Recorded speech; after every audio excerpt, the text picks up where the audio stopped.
bismillah inna waliyallah wa ma tawfiqi illa billah. Assalamualaikum warahmatullah mbokk juliti ñu ngi leen nuyu di leen ziar di leen baal xaq tey di leen ko baal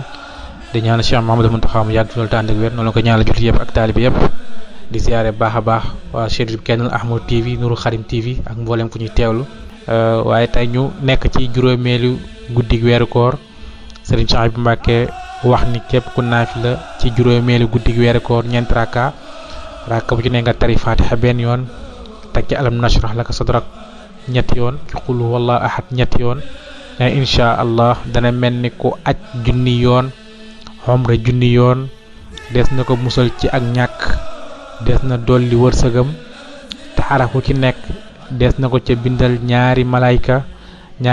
yuy far ay ñaawteefam di ko bindal aw yiw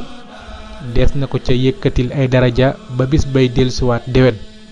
te bu faatoo des na ko bindal tuyaa bay ku dee ci jihaad te des na ko jéggal bàkkaaram yépp te des na ko musal ci mettitu dee te faw dana am ngërëmal yàlla te bu faatoo des na ko ubbil ci bàmmeelam bunti aljana mu di sa xéewlu ba keroog bisu penc ba dana képp def naafila googu insha allahu rabbi suñu boroom dana ko defal yiw yooyu dana ko fa defal fay yooyu. ñu nekkaat ak yéen ci téeréb Serigne Alxaaji Mbàkke bi mu wax waxtaane Serigne Touba wala toomi borom Touba yi muy wax ci diggante Serigne Touba ak julli ba tey Serigne Alxaaji ne Serigne Touba xaadalahu llahu maxtaaralahu mas nay sàkketlu ba waxtu wa tàbbi kenn bàyyiwul